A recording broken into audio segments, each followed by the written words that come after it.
Hello. Hi, Gobos. Welcome to the stream. So excited to have you all here.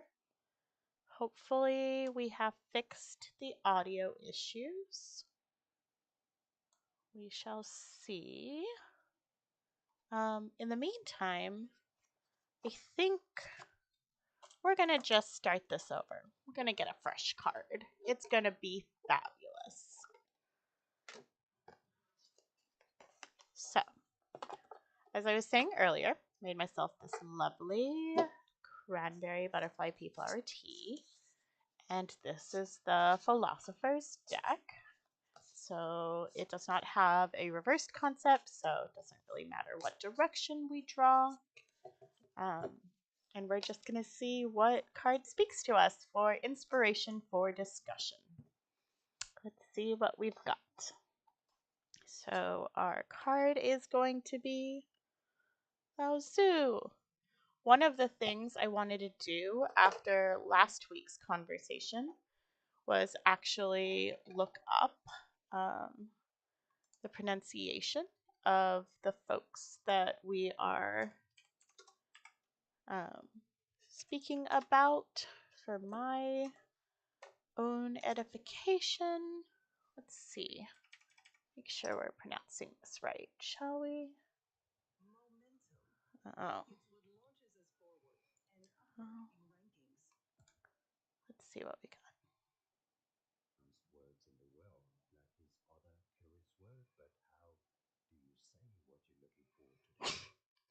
This is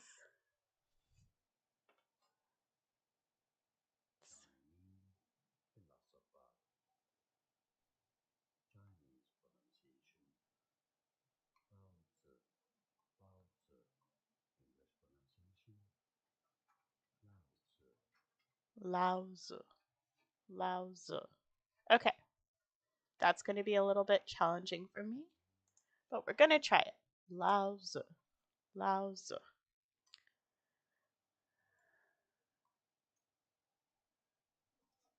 Yes, so Lao Tzu, our philosopher this evening. Um, the bottom of the card says receptivity, and that is the foundational philosophy. And so we're going to look up his foundations in our companion guide and see what it has to say about it. So let's go to Lao Tzu. 11. Here we go. So from 571 BCE to the 5th century BCE. So I don't think we have an official dead date for him. So as far as we know, he's still around. The sort of summary of his philosophy is to attain complete emptiness and hold fast to stillness. I'm actually, as part of PewDiePie's book club, we are reading the Tao for his book club. So I will actually have more to speak about when I finish that book this week. So I wish I'd read it a little bit earlier. It would have been ready for this discussion more fully. But let's learn together. So he is the founder of Taoism. Let's also look up the pronunciation of Tao. Make sure that is correct, shall we?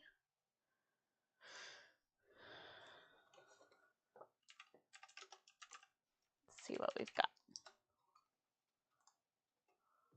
Oops, that's not. That is the Greek Tao. Better. Tao. Okay. Pretty straightforward on that one. Cool. Well, now we know. Let's see. Yeah, I really wanted to do this sort of stream structure so that I would have designated time to learn, and I figured if I was going to go along with it, might as well bring y'all here too. So here we go. I'm just gonna bring this up a little bit so we can see the chat just a little bit better. Although I did not. There we go. That's pretty good. Okay. Yeah, well, Goober, sorry. You gotta learn. Gotta learn with me. So, uh, let's see. Tao just means way or path in Chinese, so pretty straightforward there. Um, and then in Taoist cosmology, humans are born from nothing and return to nothing, so very much along the lines of ash to ash. And then it specifies that Tao, the way, cannot really be named. It expands beyond time and space, exceeds the confines of our individual mind. And so there's very this like divinity concept present in how Lao Tzu is viewing the sort of purpose of this philosophy as a understanding of place in the cosmos. And then he says, the Tao says that something unformed and complete before heaven and earth were born, solitary and silent, stands alone and unchanging, pervading all things without limit. It is the mother of all under heaven, but I don't know its name. Better to call it Tao, better to call it great. So there's like very much this like sense of wonder and amazement at what the earth um, provides, more of like a universe than specifically our planet. He believes that the openness to the cosmos occurs in passivity and stillness, so I think that's where we get the receptivity concept. And then you get to also the inner rhythm, vital energies, the chi. Practice not doing, and everything will fall into place. I'm not very good at not doing. Oh, hi, Rexus. Yeah. Rex is awesome. Oh, hello. So excited to have you here. Um, Welcome to the party. And we are talking about Lao Tzu, so very exciting. And so let's see. Oh, yes, we had just gotten through the quote of practice not doing, and everything will fall into place. I am not great at not doing. I don't know if that resonates for anyone else. Would love to see your thoughts in the chat because not doing anything is really hard. Yeah, totally.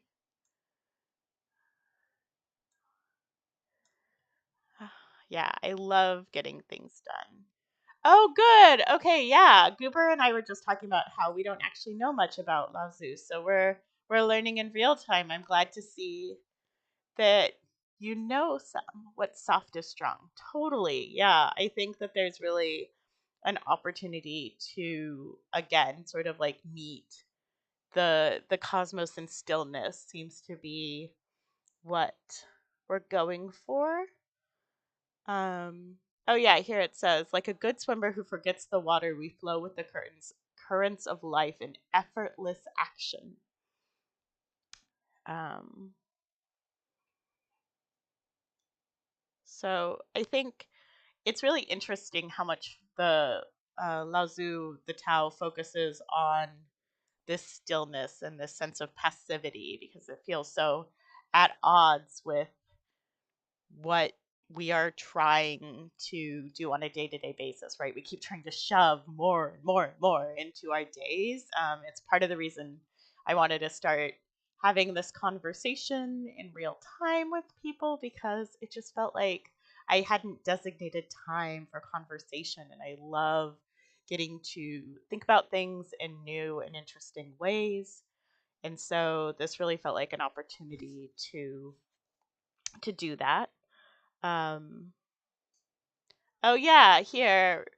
Rex is awesome. The quote that the companion guide provides next is the softest thing in the world rides roughshod over the strongest. So like soft is strong, exactly. Um, like water that passes effortlessly around rocks. Now I'm just thinking of Wicked. Stone meets a boulder halfway through the wood. Um, so I'm clearly very good at this sitting in stillness. That is why I am rambling on. But let's see. Oh, here. Human will, desire, and ambition impede the natural flow of the Tao.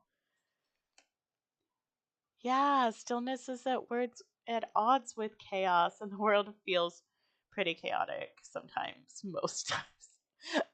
Totally. Yeah, it feels so chaotic, especially in this moment. Like, I was so excited for tonight because it has felt like this week has been so full of so many just like uh concept coming at me, and I don't really get to influence them, and so they're just kind of like passing over me, and I'm excited to have the cards have brought us Lao Tzu, because being able to just sort of sit um in stillness instead of reacting to everything happening around right now would be so nice. But just say I'm not the greatest at it. I'm trying. Yeah, this makes Goober. Yeah, it also makes me think of some of the martial art philosophies. Are there any particular ones that you think um, are appropriate? Um, there's a responsiveness that we haven't really gotten to yet, I think, in martial arts that I don't see in the Tao so far. Um, the next part that the book is bringing up is more of like a yin yang complementary nature.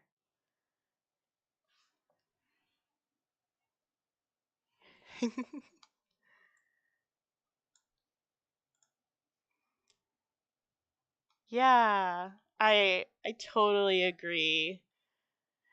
Knowing what is soft is strong is comforting because it makes me think that even us empaths will be okay in the end. Oh yeah. I I agree. I also think it can be so hard to be empathic in this moment where there's just so many places to resonate with. It's funny that you bring up Tai Chi, Goober, because yeah, like the practice of not doing and everything will fall into place is literally Chi, and that is the aspect of Tao that deals with sort of the inner rhythm and energies that are meant to be found in this stillness. So I think you're right on point with that, totally. Um, and then there's this concept in the yin and yang that really has the half black, half white, but then you have the inner circle, the black and white dots within them. Um, and so the yin is soft, yielding, and passive, and then the yang is hard, solid, and active, but both are complements to one another and exist within each other. And so there's this interdependence and interconnected nature of the universe that Lao Tzu seems to have seen. You know, we're talking about the 6th century BC here, right? Very, very old philosophy um, that I think resonates particularly in this moment. And I don't know, one could only hope to like have a thought that made it through millennia. Um, and so, if nothing else, I think that's really special is that he had a concept that resonated through the ages so profoundly that even as we're talking in this conversation, we're like, oh, it makes me think of this, and it makes me think of this, and I think to be that prescient really takes a special kind of insightfulness, and so yeah, I think that's really remarkable. Um, oh, there's this really beautiful sentence in the companion that says, "As night turns into day, the dynamic forces of yin and yang work together to create balance and harmony within the ever unfolding nature of the Tao." Um, So the Tao really is just the way, it just like is everything around us, right? And in mindfulness, it would say the Tao is what is. There's not a way to what exists is just going to be, and so how we respond to it is really the part that's within our control. And then we start to get into stoicism, and so I think that there's this like beautiful sort of primitive version of stoicism in here that is saying like just let it go, right? Like the way is there, approach it with passivity, be receptive to the world around you, take a pause. um that's really beautiful. I am not great at taking a pause. I think I'm actually just gonna like take a moment and take a sip of tea, and a breath, um in line with Lao Tzu. My eyes are gonna do weird things. Thank you, model. That's sweet. Love that. Love that for me.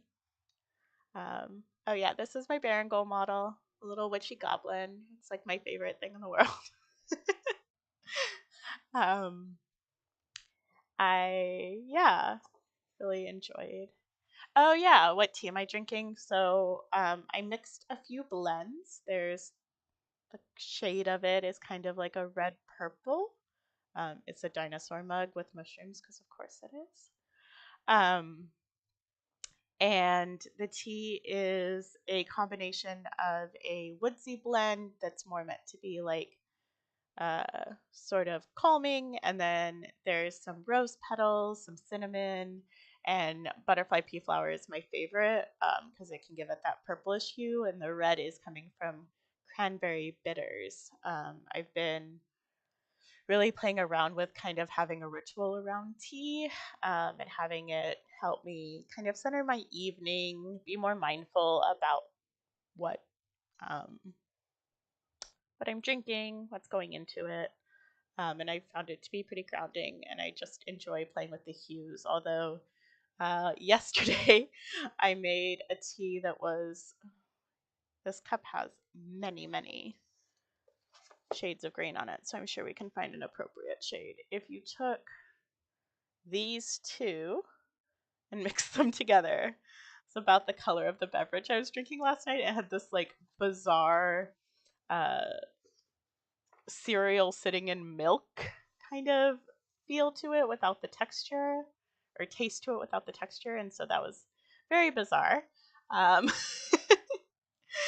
yeah, so some hit or misses for sure, but tonight's a hit, so that's great. Yeah. Um, I'm just rereading about the knowing that soft is strong is comforting, because it makes me think that even us empaths will be okay in the end. It's like this assurance that we'll be okay in the end that I think feels really calming. And I don't know why it's so hard to find that sense of peace in the daily rigmarole. Like I think this is really like a lovely card for this moment, because you can see on the side it says, hold fast to stillness, attain complete emptiness.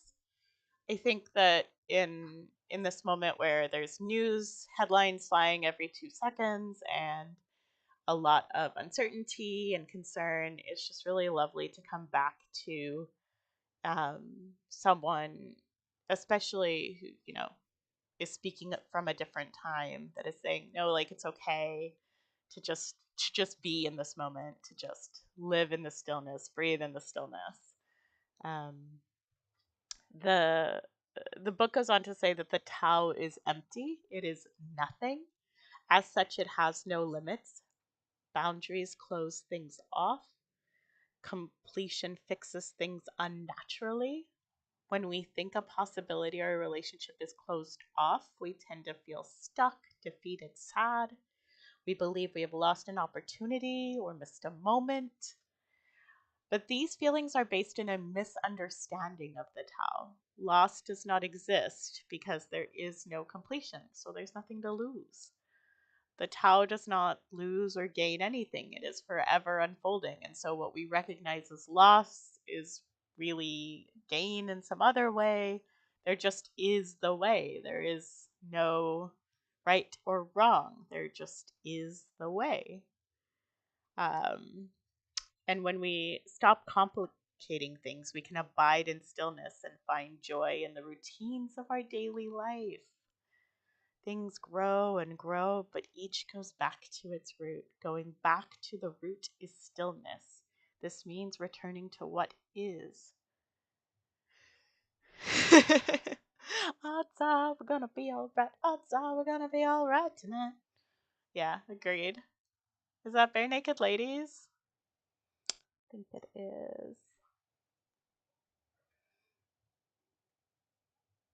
Yeah, completion fixes things naturally. The idea, I think, is what it's trying to say is that like even the idea that there is an end is profoundly incongruent with the Tao, because the Tao is just the way, it is the universe. There can't be an end. Like there's no beginning, there's no end, and so you can't complete things, right? You you can you can make progress, you can respond to the moment, but like nothing is ever fully done because it's just part of a never ending process, I think is what they're trying to get to. Because it goes on to say that understanding the ordinary is enlightenment, and like routine is the thing. And so, for example, if you fold a bunch of laundry and you put it away, the laundry is complete.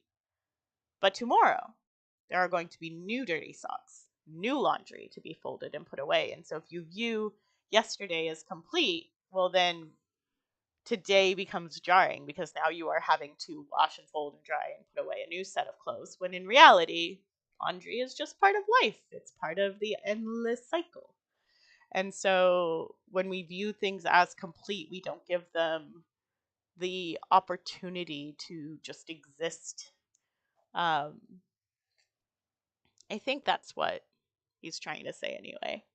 Obviously, like this is all philosophical, subject to thought and concept. Yeah, energy can be neither created nor destroyed, only transferred. Exactly. Yeah, I think that that's really what it's trying to get to, is this idea that there's cyclical contribution, and while some of it may be like, oh, I've checked a thing off my to-do list, that's really just a superfluous sense of accomplishment. And so it's not really natural, because in the natural world, like everything just is. Like we impose tasks on ourselves, we impose these, like, I'm gonna put away the laundry because I'll feel like I've done it, when in reality, like, the laundry just is. It could be done or not done, it still would just be clothes. Clothes are probably unnatural now that I'm thinking about it. Oh man.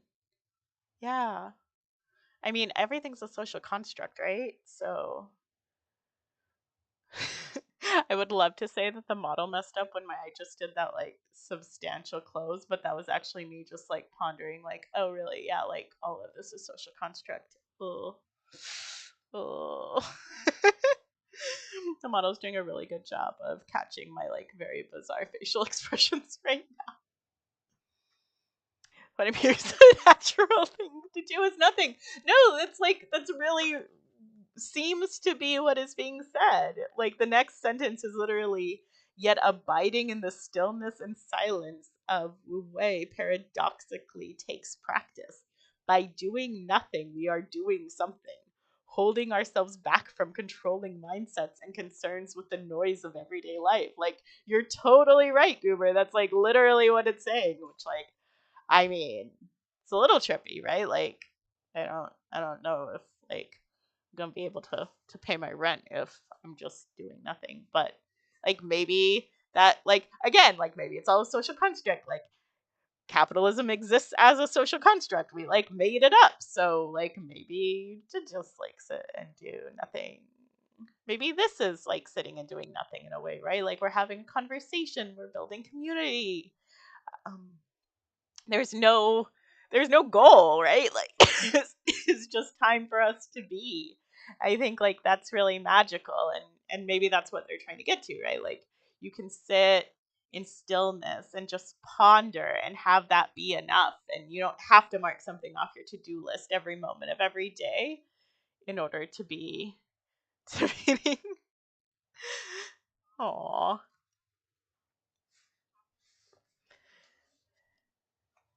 I love that.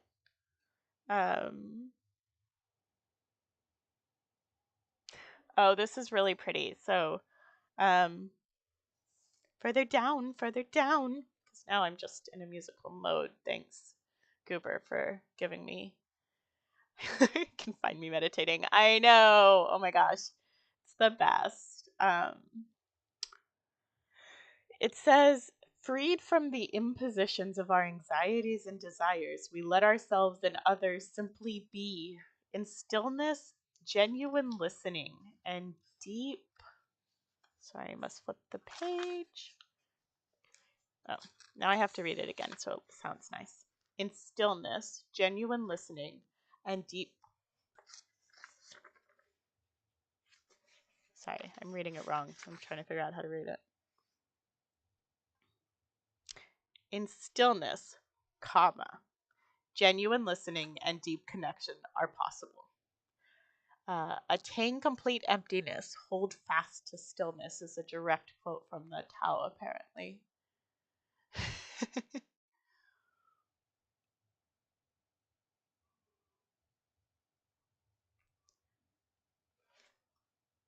I haven't heard that phrase before, but I really like the liming. That's really cool. I love that.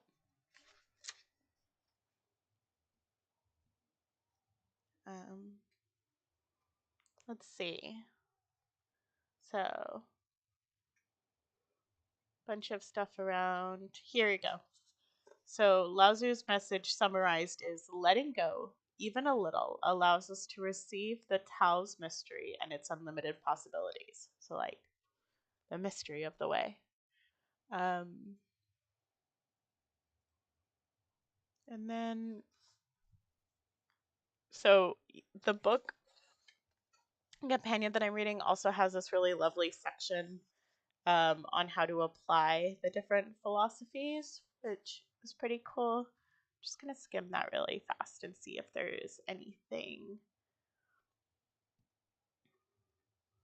that. Oh yeah, here's to your conversation. Take collabs. Ooh yeah. How big can I get my eyes? Yeah, no, I really agree that our world doesn't allow us to be as still as we'd like. Um, there's definitely like a little bit of stoicism in here. One of the applications says to clear your mind so it can act as a mirror reflecting things as they are, each according to its own inner nature. So this idea that you can create space for just everything to be without trying to impose a structure on it. Yeah. I I wonder what it would look like. Like how do we,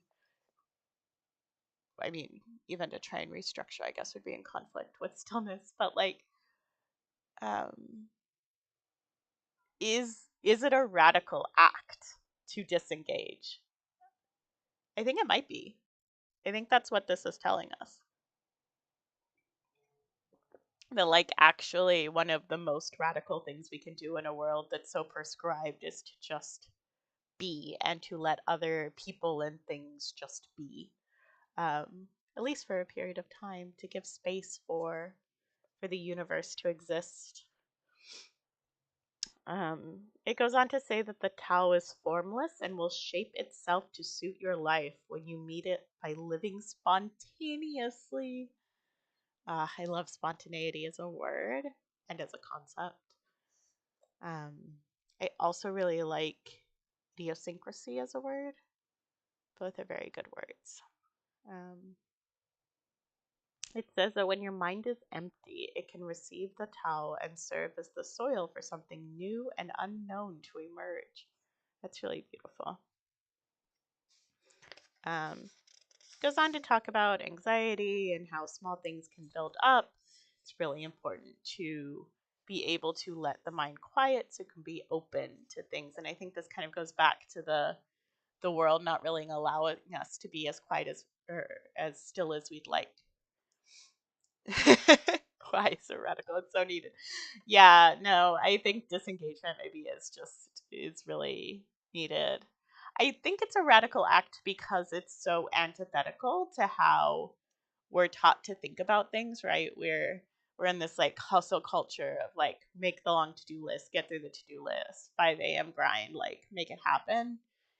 And I do not get up at 5 a.m. to be clear, but I wonder, like that's I guess for me why I use the word radical is that being in stillness isn't something you can put on a resume. It's not something you can claim as like demonstration of effort, even though if we look at what Lao Tzu is saying, there really is effort in finding stillness.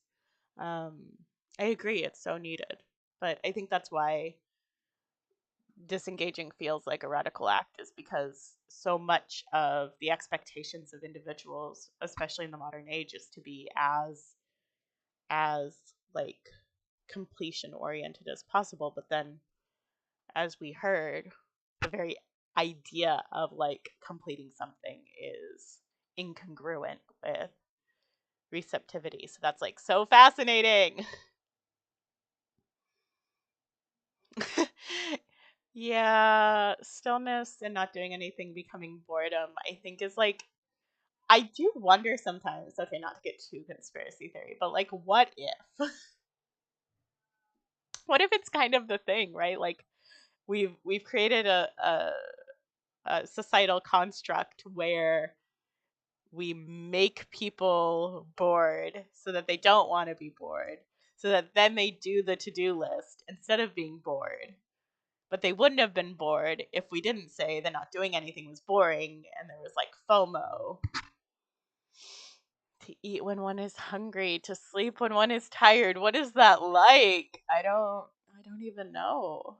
Yeah, I mean, that's part of the reason for this time, right, is to kind of explore that with y'all. Um it's the freedom to do what is needed at the time. I just I think that that's radical. Like there's there's not space in society oftentimes to do what one has to do in a given moment. Like we're kind of told to just show up and be there and answer to whatever ever grind or hustle has our name on its paper. So oh man, that's so beautiful though. Ugh, yeah, the freedom to do what is needed at the time. I feel like that should be like part of this companion book.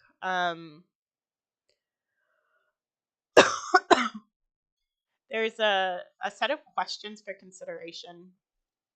Um, and one of them, which I think really goes to the conversation we're having right now, is what parts of your life are rehearsed or contrived?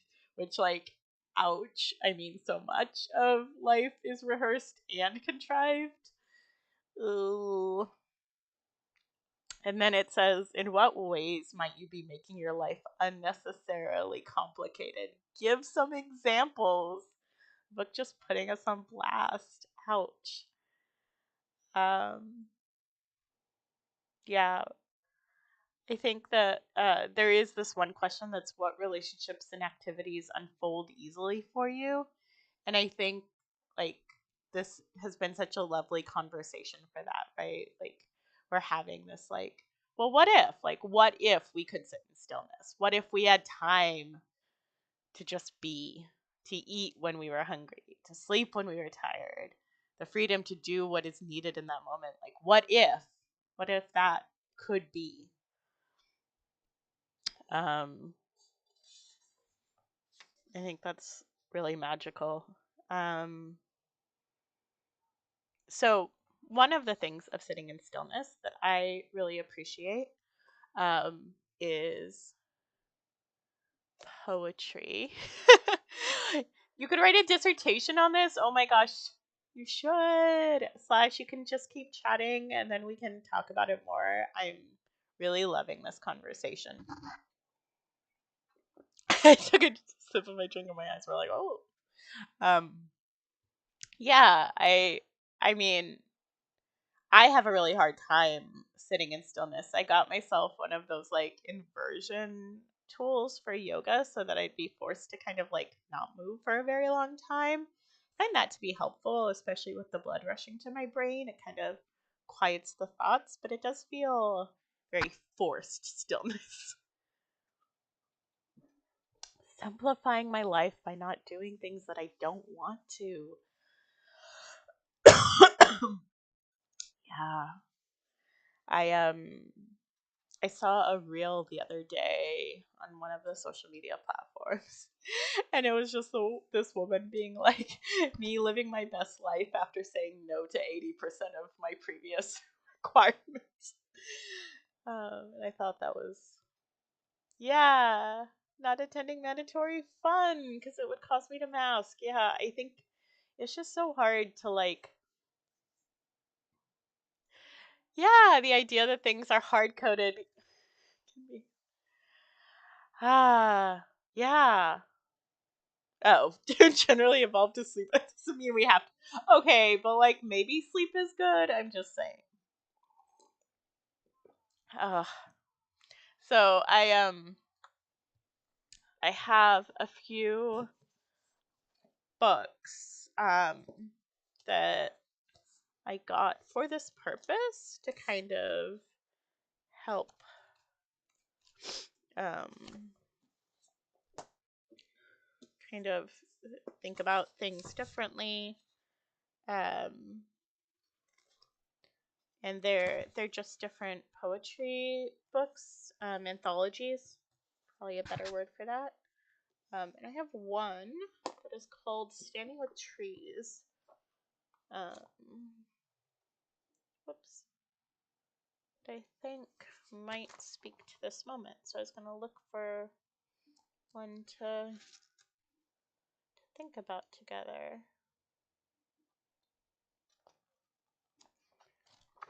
Let's see what we've got.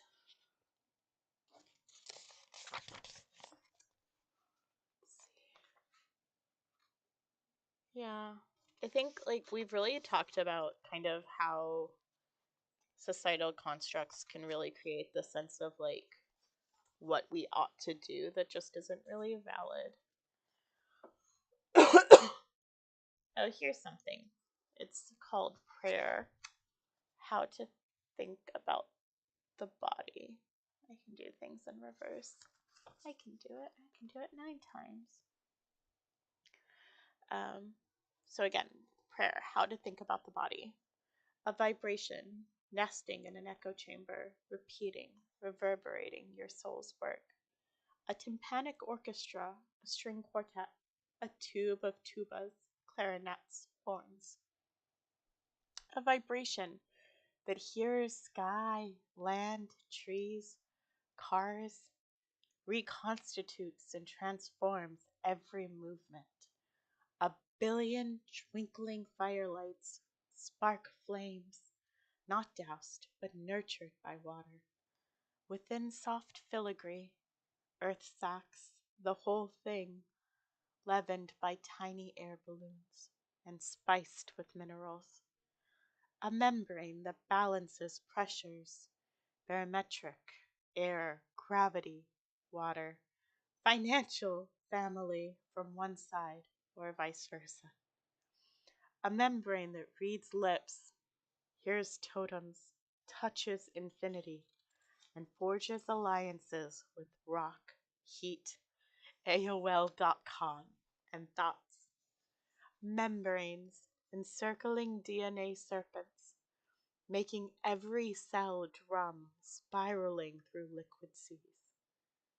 Membranes banking the waters that flow in their deltas, molding earth muscle flesh, holding chemical lightning nerves, and icing the crystallized snow bones.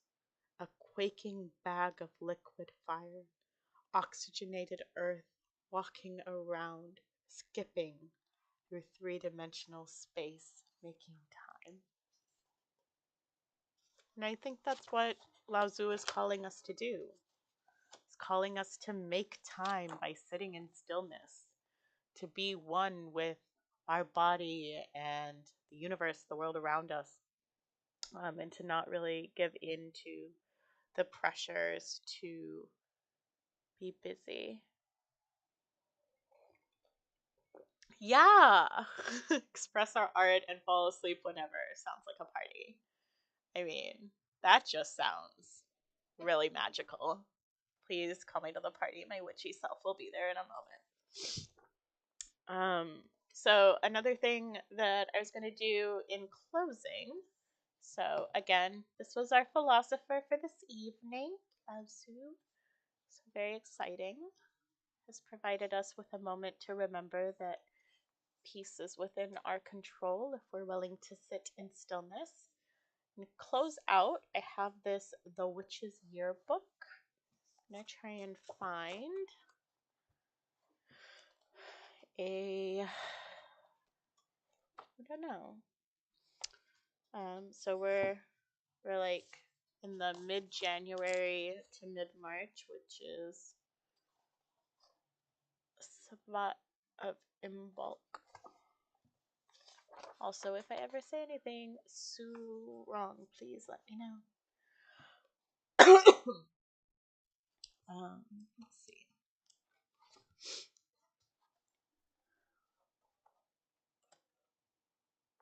Imbolc is held on the 2nd of February, so Groundhog Day. So maybe, let me see if we've got a slightly earlier one. Yeah, here we go. Let's go through midwinter. So, um, we're past the winter solstice, which is the 21st of December. But we can talk about Imbolc next week. So I'm gonna actually read from the um, midwinter conversation for this evening. Magic shivers in the air at midwinter. Bare branches of trees outlined against pale wintry skies are skeletal and bowed with snow. Migratory birds that filled the summer air with song have flown. Crisp mornings twinkle with frost, slowly melting as the days slip into darkness. On a clear night, the 3 bright stars of Orion's belt shine brightly, and the full moon is ringed by a winter halo of ice crystals. Shadows are darker now, the ground is harder, the creatures slumber. Oh, there's that ask for sleep again. It is still silent time of mystery and bewitchment. At the heart of midwinter is the winter solstice, the turning point of the year when the earth is poised to change.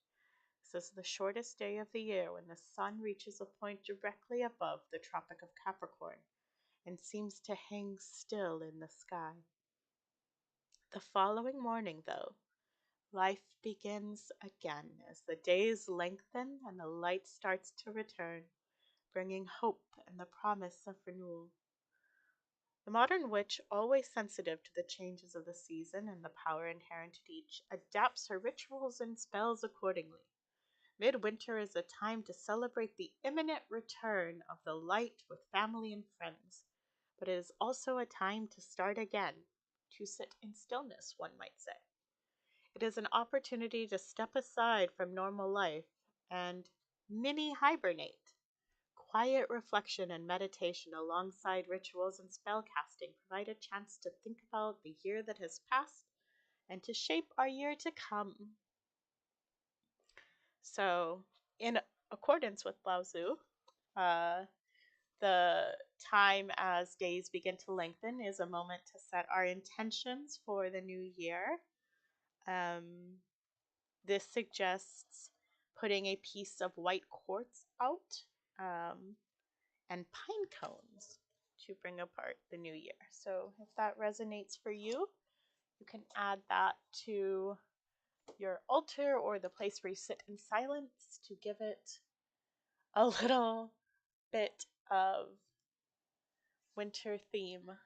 Humans should hibernate. I mean, we should probably just hibernate for a good long while until we figure out all the things that plague humanity. Oh, that's the opposite of sitting in stillness. On that note, thank you all for hanging out this evening. It's been so lovely. Cheers. Have a wonderful night. And I will talk to you all next Thursday at 7 p.m. Bye.